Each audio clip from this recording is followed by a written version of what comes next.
Bonjour tout le monde. Alors je suis ici avec Kim. Bonjour Kim. Bonjour Patrick, bonjour tout le monde. Alors bon, on a un peu les mains libres, on n'a pas de micro aujourd'hui parce qu'ils sont intégrés. Ça sera facile pour montrer les poissons. Alors tu as ramené une belle petite sélection du Japon là. Oui, donc maintenant c'est mois de mars et on a sélectionné des koi pour le printemps, pour la saison qui approche maintenant. Ça approche, on est le premier beau jour évidemment de la saison ici. Hein, il fait plein soleil, il fait très bon. Alors tu as ramené pas mal de choix ici Oui, donc maintenant c'est la saison de tosai, des petits koi, des nisai un peu plus petits, un peu de tout maintenant.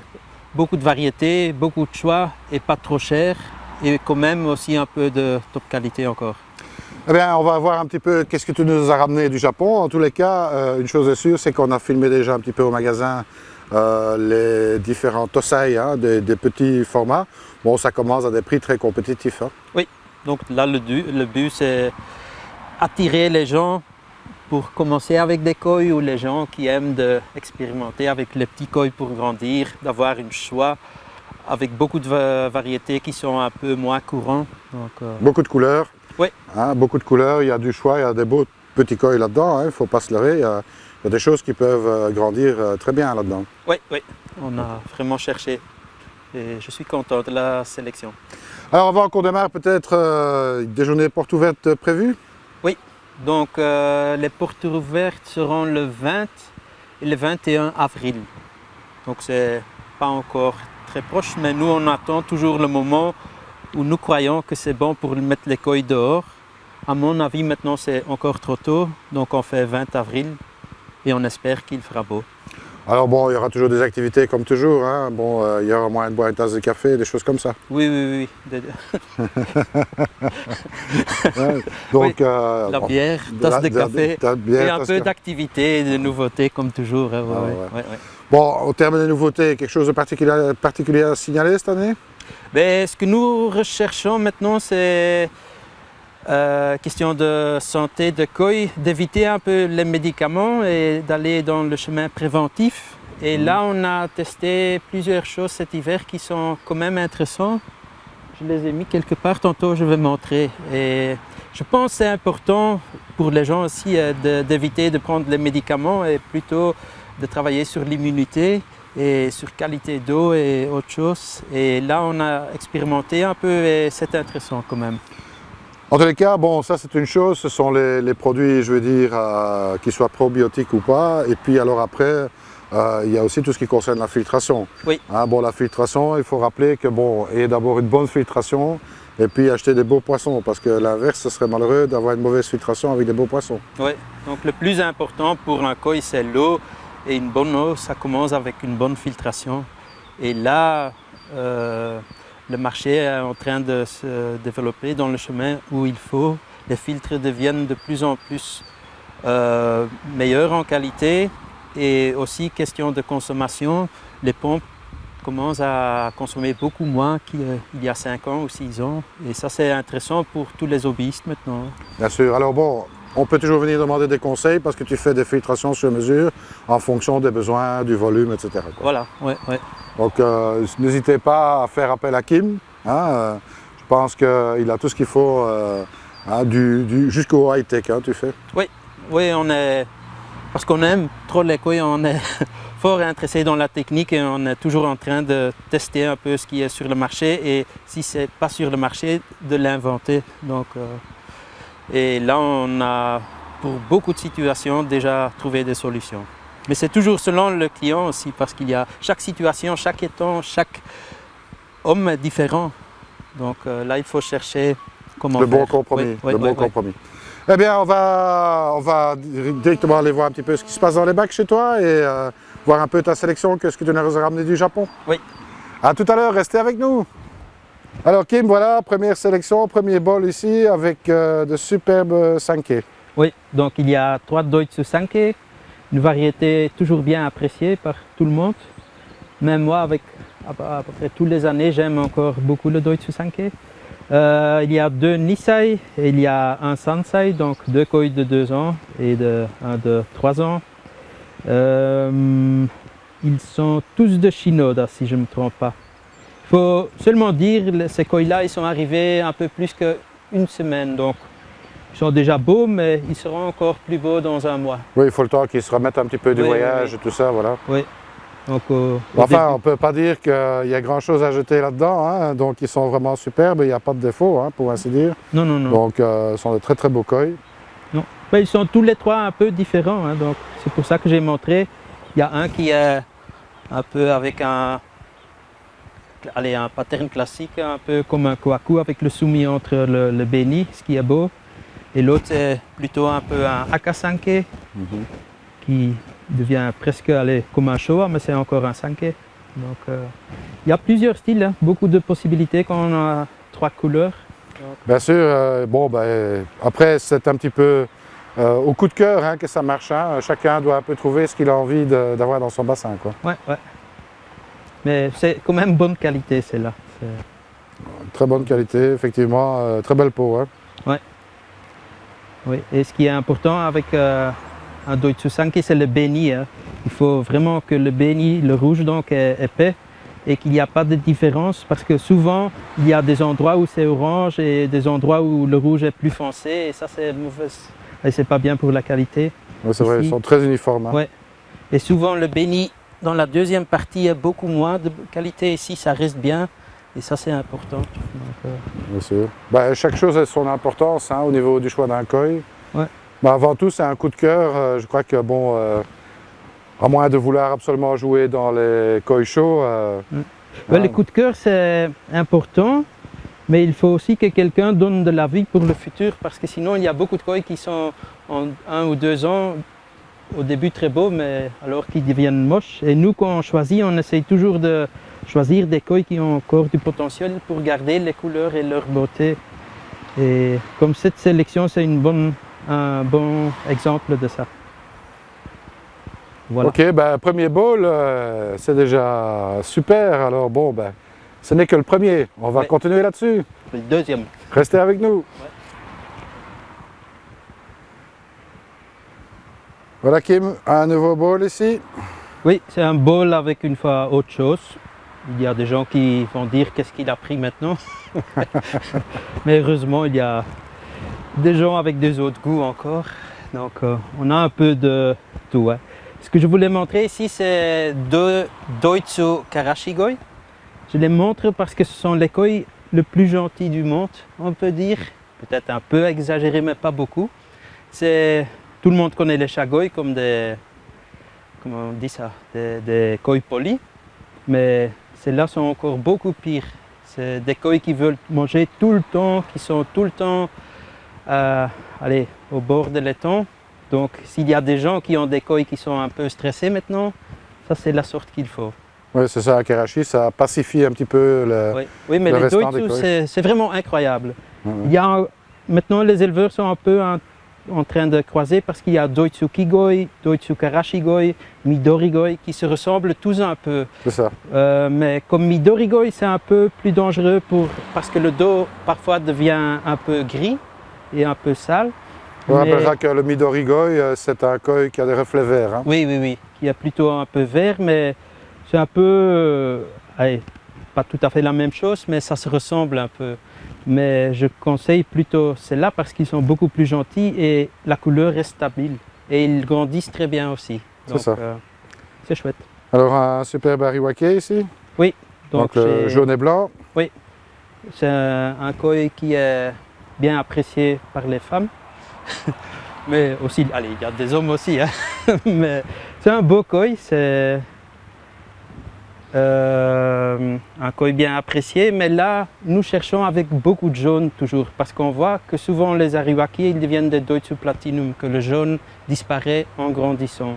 C'est Donc ça. ici il y a un exemplaire avec beaucoup de jaune et le jaune est de bonne qualité. On n'a pas trouvé beaucoup d'Ariwake donc il faut se dépêcher si quelqu'un en veut parce que chaque année est différent, c'est comme le vin et les Ariwake maintenant c'est un peu plus difficile à trouver des belles ou des beaux Ariwake. C'est ça. Et puis alors après on a un chouchui un peu particulier. Oui, c'est un chouchui qui doit aller au coiffeur. Non, c'est un long fin chouchui, donc un voilé. Donc là aussi, il y a des gens contre, il y a des gens qui disent que ce ne sont pas des koi, mais il y a des gens qui ont des étangs pleins de voilés. Donc, moi, je l'ai vu et je trouve qu'il est beau. Aussi, ses nageoires sont très propres parce que souvent les voilés, c'est un peu tourné ou déformé les nageoires. Donc, c'est un koi élégant. C'est pas mon style, mais c'est un koi. Butterfly, correct. comme on dit. Hein? Oui, butterfly. Butterfly. Et en Japon, irenaga. Donc, longfin koi pour les amateurs. En Shusui, on ne trouve pas souvent. Hein. Non, En Japon, c'est surtout les blancs et les jaunes. Et ça, c'est une autre variété. Ben Je voilà. n'ai qu'une pièce. Il n'y a qu'une pièce. Pièce unique. Donc il faut falloir se battre alors. Oui, on va faire aux enchères, au eBay. Ah oui. Il n'y a pas d'enchère cette année-ci, je pense. Hein? Non, l'année passée, c'était 10 ans de Kim's Koi. Mais on a quand même un plan pour le mois de juin, mais c'est encore un peu secret. On va faire un expériment, mais ça, on va expliquer plus tard. Eh bien, on va de toute façon rester attentif, hein? Donc pas de problème. Ben voilà Kim, encore un bowl de passé, on va continuer à se faire plaisir. Hein? Oui, maintenant un peu plus grand. Un peu plus grand? Oui. On y va. Au prochain.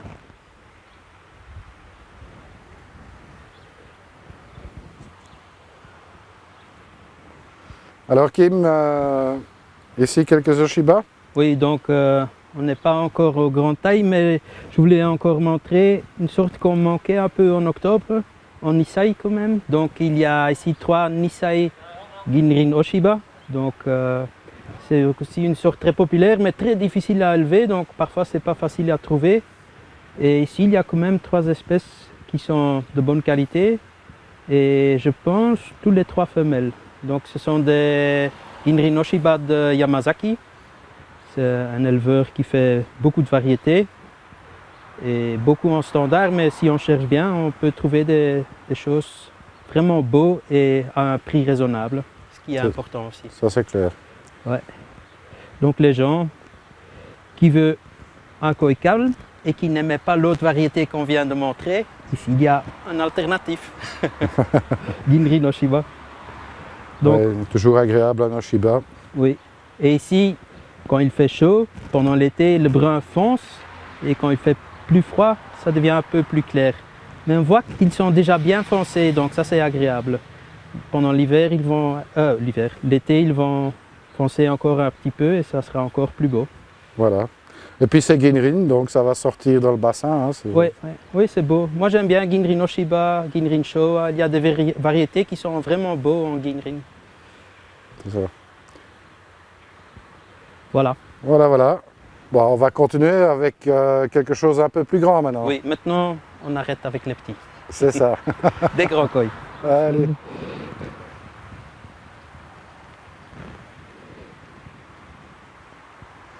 Alors ici, Kim, un superbe sanké. Donc ici il y a une petite histoire. L'année passée, on a eu la visite de 2 éleveurs. C'était Kataoka et Marudo. Et à ce moment, on a posté sur notre site 5 petits films de Tosai qu'on pouvait laisser en Azukari en Japon, C'est ça. qui étaient encore en Japon. Et ils étaient Tosai, donc 1 an à ce moment. Et ça, c'est un koi personne n'a choisi à ce moment, mais que je ne voulais pas laisser passer. Donc j'ai réservé.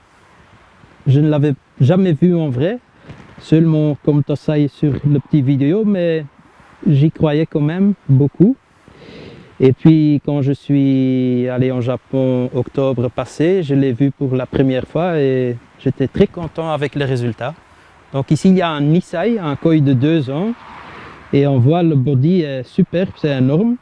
Et la taille maintenant je pense c'est 53 cm, donc pour un Nisai c'est un très bon résultat. Et pour le futur, c'est promettant pour la taille. Moi, je zoome un petit peu là sur l'arrière, on voit que le kiwa est parfait. Bon, le sashi doit encore venir parce qu'il n'a que 2 ans. Hein. Oui. Et ce qu'on voit, je trouve aussi élégant, le béni va jusqu'autour des yeux, mais les yeux ne sont pas rouges. Et ça, c'est un point fort aussi parce qu'on voit souvent quand la tête d'un sanké est rouge, qu'il y a un œil ou les 2 yeux qui ont un peu de rouge dedans. Et c'est beaucoup plus élégant quand c'est comme ça.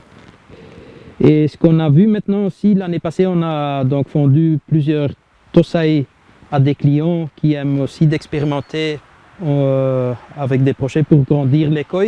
Et on a vu quand même que les sankei de Kataoka de bon niveau, ils grandissent très bien et le body, il est très très fort après 1 an déjà. Donc ce week-end, j'ai encore visité un client qui a un bac de quarantaine qui a stocké. Il a presque le même résultat à l'intérieur. Ces koi, je pense, on n'a pas mesuré, mais étaient aussi 45 cm à ce moment-là. Donc vraiment élevé en Belgique, allez, grandi en Belgique. Donc c'est bien. Le sumi, encore du sumi qui doit sortir, bien entendu.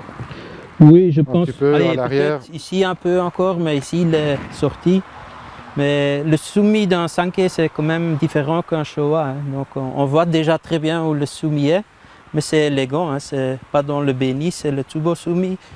Donc c'est un sankei très élégant. Et avec un sumi très profond aussi. Hein, Ouais. parce que bon, Oui, et le beni aussi. Hein. ouais. Très uniforme, très important. Ouais. Parce que moi j'ai toujours eu une préférence pour showa, mais maintenant quand même je commence à apprécier les sankei de plus en plus. Bah, le showa, le sankei, le kohaku, le go sankei, on va dire en général, c'est quand même pas facile. Non, Hein, surtout quand on en voit beaucoup.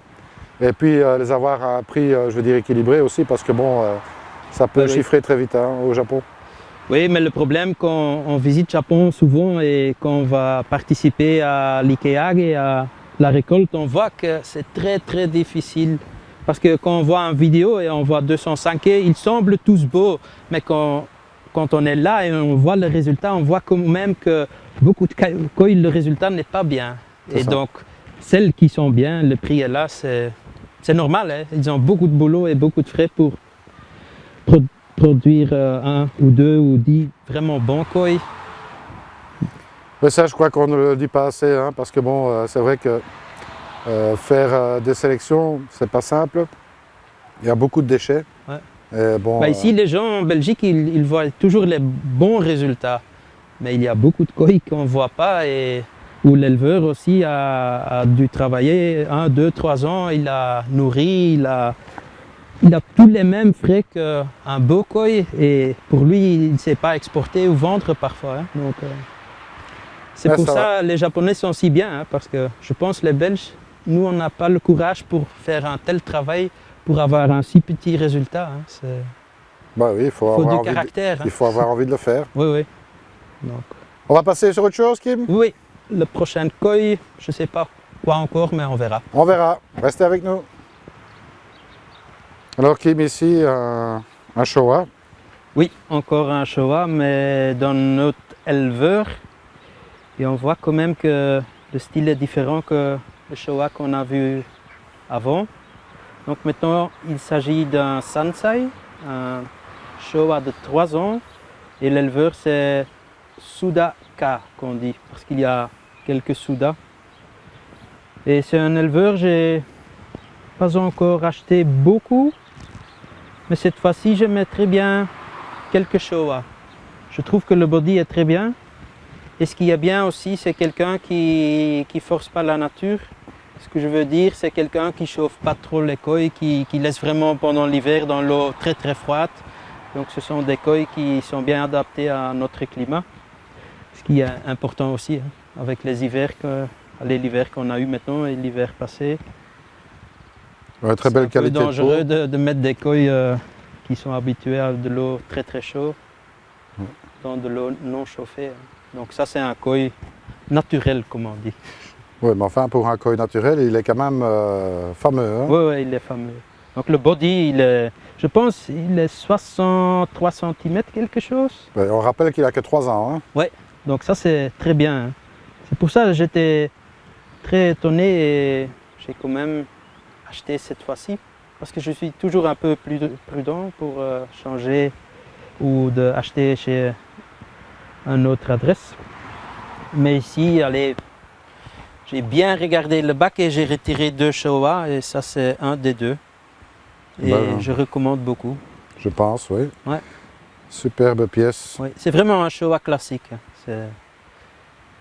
Classique, mais bon, il peut aussi aller dans un koi show, il n'y a pas de problème. Hein? Oui. Je pense, oui.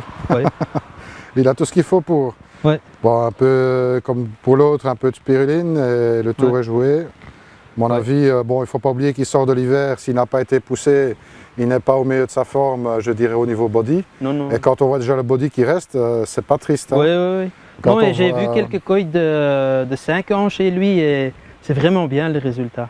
J'ai vu aller des Showa, mais il faisait aussi quelques autres variétés comme Kohaku et qui dépassaient le 75 cm et le body était vraiment très élégant. Et ça c'est important aussi. Hein. Donc, Remarquera la taille de la queue qui est vraiment... Hein, Ouais. on voit qu'il y a du potentiel dedans. Hein. ouais, ouais, ouais. Donc, je fais un gros plan là-dessus.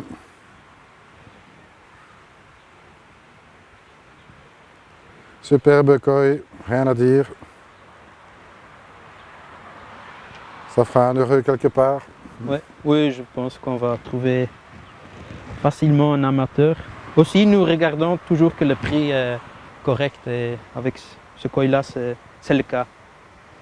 Ouais, ce qui n'est pas toujours évident, hein, surtout sur des grandes pièces comme ça. Non, non, non. Non, et l'euro qui était un peu faible, heureusement c'est un peu mieux maintenant que fin 2011. Donc, C'est l'euro qui est faible ou bien c'est le yen qui est fort? à mon avis, c'est l'euro qui est faible. Enfin, au bout du compte, c'est la même chose. Hein. Ouais, mais nous on essaye que les clients ne le sentent pas. Voilà. Bien, on passe à autre chose? Oui. Restez avec nous.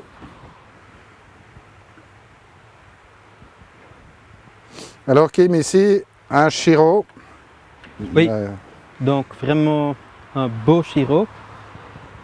Un Shiro de 3 ans, oui 3 ans, de chez Yagenji Koi Farm. C'est un koi un peu nerveux maintenant, donc on doit faire attention, il Ouais. ne va pas sauter. Ce koi, j'ai acheté en octobre et ça m'a pris je pense 4-5 jours pour pouvoir l'acheter. C'était une discussion de long terme parce qu'au début il était vraiment très très cher et à la fin il était cher. Donc on peut s'attendre à avoir un koi cher à la vente ici aussi. Oui, oui, oui. Parfois ils sont trop beaux à laisser en Japon et il y a des gens qui veulent vraiment du top, donc on peut offrir du top. Et on essaye toujours d'avoir le meilleur prix possible, mais un éleveur japonais connaît ses koi et il sait quand quelque chose est vraiment exclusif, il ne va jamais faire des grandes ristournes. Mais désolé pour le filet, mais bon, on ne voudrait pas qu'il saute dehors là. Non, non, non, non. Mais en tous les cas, c'est vraiment un body fabuleux. Hein. Oui, oui. On voit tout. Allez, donc aussi ici, il faut dire que c'est un koi qui est arrivé il y a, je pense, 10 jours. Donc, et aussi chez Shiro Utsuri, comme Tancho, la peau est un peu sensible au transport. Et le Shiroji, la couleur blanche est encore pas tout à fait blanc, mais ça va venir, il n'y a pas de problème. C'est un peu le stress maintenant. Mais on voit déjà, si on a un peu de connaissance de koi, que c'est un koi de vraiment haut niveau. Ah, c'est clair. Hein. Bon, encore un qui peut aller faire un tour dans un koi show sans Ouais. problème. Hein. Il peut le faire, mais ce n'est pas toujours mon but pour moi. Le plus important, c'est, comme j'ai déjà dit, d'avoir dans tous les budgets des qualités où la qualité reste pendant le long terme. C'est ça. Et ça, c'est un Shiro que Un j'y Shiro de crois l'avenir. beaucoup vraiment et je pense qu'il peut encore grandir beaucoup. Je pense que surtout on va le remettre dans son bac. Oui, Hein.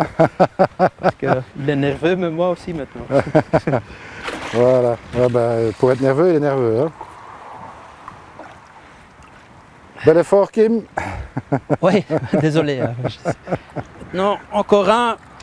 Et puis, Et puis, il faudra venir le en 21. live, hein, le 21. Le 21, il n'y a rien à faire.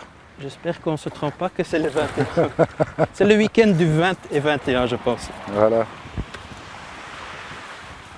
Voilà, Kim. En tous les cas, ben voilà, superbe sélection hein, cette année encore, je dirais. Mais bon, je pense que tu fais de plus en plus fort tous les ans. Hein. On essaye. Hein.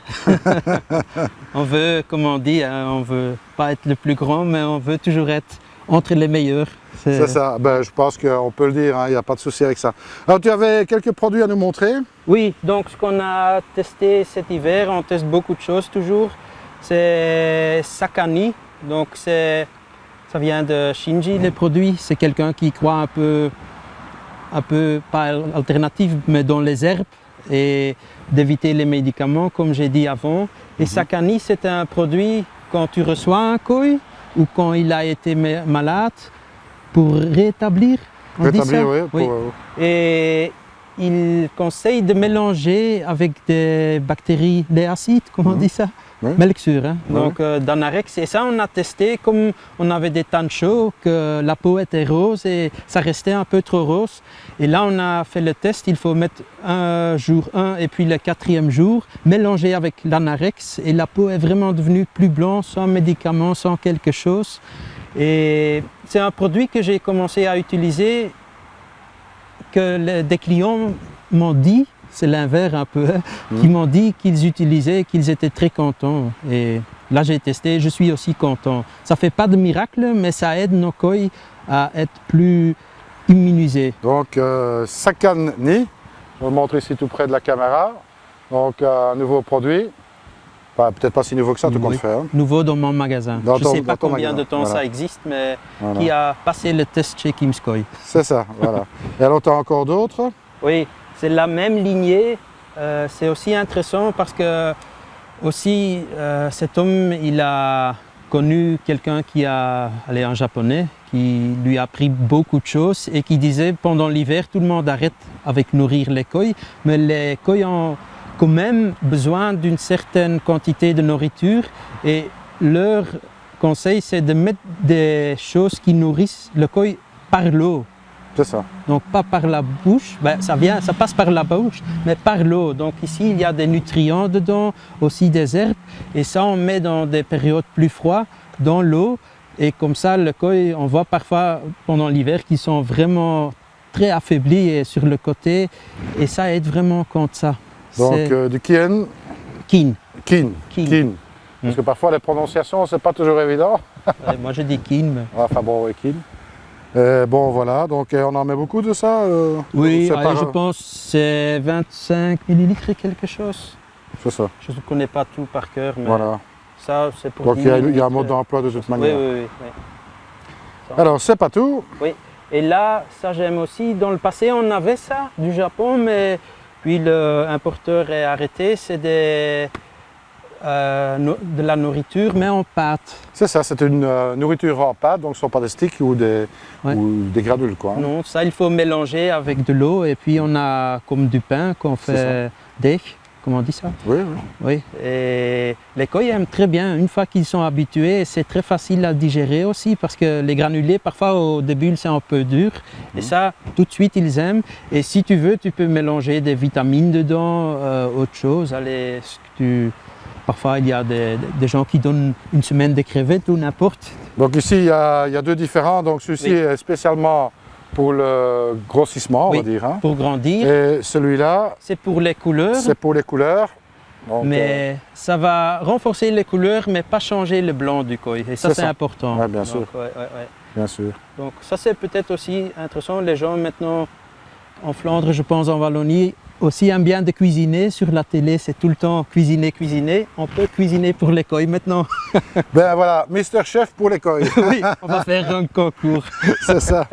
Bon ben bientôt chez Kim, il y aura une grande cuisine. Hein. Bon, oui, tout le monde veut goûter. Goûter, c'est ça. Ouais.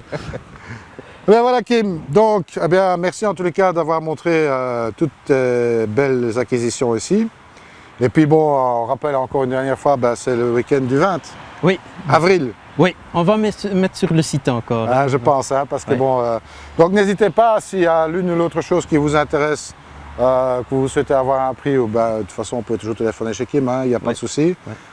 Mais j'insiste quand même très fort sur une chose, Kim, c'est qu'on a montré vraiment qu'une toute petite partie de ce qu'il y a. Oui. Donc on a beaucoup de koi. Allez, c'est toujours limité hein, parce qu'on n'achète pas n'importe quoi, mais on a quand même un grand stock. Et ce qui est bien maintenant, on a un stock qui n'est pas dans le magasin, comme ça on peut préparer les koi qu'au moment qu'on peut les vendre, qui sont prêts, qui sont désinfectés, propres, habitués à l'eau belge. Donc ça c'est bien. On montrera ça un jour, mais bon, il faut d'abord terminer tout le reste. Et puis c'est le début de saison, on est un petit peu pressé. Tu dois aller chercher ta petite fille là. C'était un garçon. C'était un garçon? Encore. J'avais une chance sur deux. Tu as bien dit, encore. On sait jamais. Il choisira sa majorité. Hein? Ouais. Eh bien Kim, donc merci encore à toi. Et puis on se dit rendez-vous au 20 avril. Et n'hésitez pas. En Allemagne. Et en Allemagne, oui, parce qu'on se voit bien sûr à Terkoy fin du mois. Oui, dans 2 semaines, c'est fin mars. Le week-end, tous les dimanches tombe sur le 1er avril. C'est ça. J'espère que ce n'est pas un blague, mais moi je serai là. C'est la fête des poissons, hein, le 1er avril. Hein, donc, on te souhaite beaucoup de succès là-bas. Oui, merci. Hein, tu ramènes une belle petite sélection là-bas, puis on verra un petit peu les résultats qui en découleront. Oui. Et bien voilà, merci à tous. Et comme je dis toujours, surtout, ne soyez pas sages. Salut à tous.